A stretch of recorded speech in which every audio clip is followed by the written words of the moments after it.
Tuesday, team meeting. Someone says the model's hallucinating again. Someone else asks which model you're on, GPT or Copilot. Everyone nods. You nod too. And why wouldn't you? You've used these tools every single day this year. Here's the quiet catch, though. If someone stopped you in the corridor straight after and asked you to say, plainly, what the model actually is, you'd be stuck. The app? A brain? A search engine with a bit of personality? You reach for it, and there's nothing there. That's not on you. Nobody sat you down and explained this. It got rolled out, or your daughter showed you, or IT just switched it on inside your email one day, and you were left to pick up the words by osmosis. You didn't miss the lecture. There was no lecture. So let's have it now, in one sitting, because underneath all of it, there's really just one idea. The thing on your screen, whether it's ChatGPT or Copilot or Claude or Gemini, is a wrapper. Picture the dashboard of a car. The buttons, the chat box, the branding, that's the wrapper. Underneath it sits the engine. And in this world, the engine has a name. It's called the model, or the large language model if someone wants to sound thorough in a meeting. Now here's the part that changes everything, and it's the one thing worth carrying out of this video.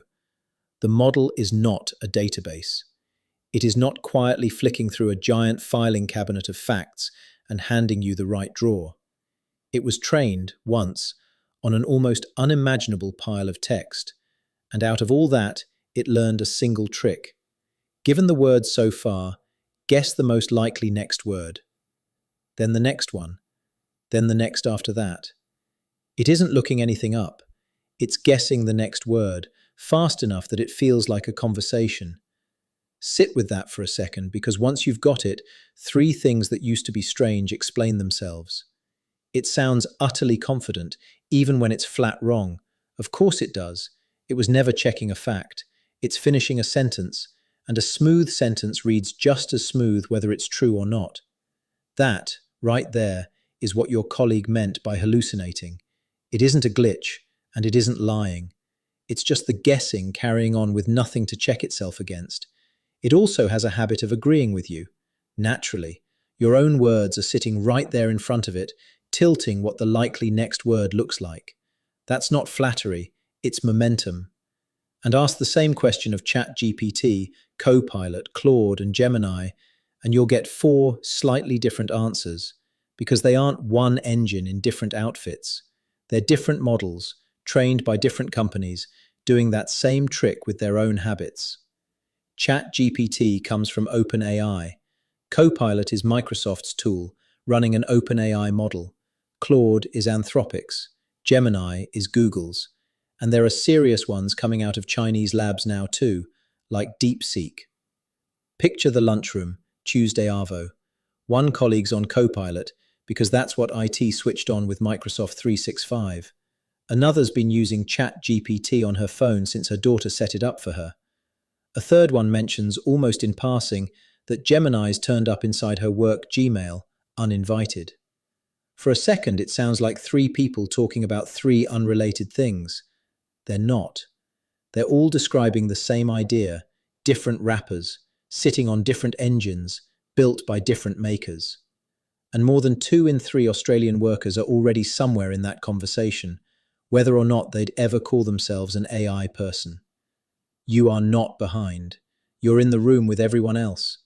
So the next time the model comes up at work, you can actually place it. The word you'll hear is the model, or the LLM. That's the engine. The names, ChatGPT, Copilot, Claude, Gemini, those are the cars built on top.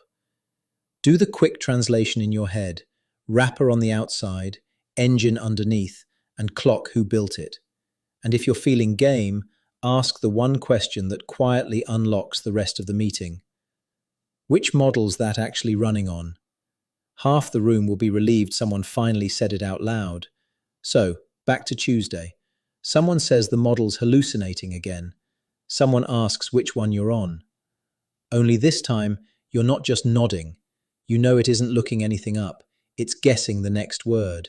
And you know why that explains almost everything it does. You might even be the one who explains it. If this is the kind of thing that's been quietly nagging at you, there's a new one most weeks, taking the words everyone at work uses and nobody explains and laying them out plainly, so it's worth following along. And if it helped, a quick like puts it in front of the next person stuck nodding through their own Tuesday meeting.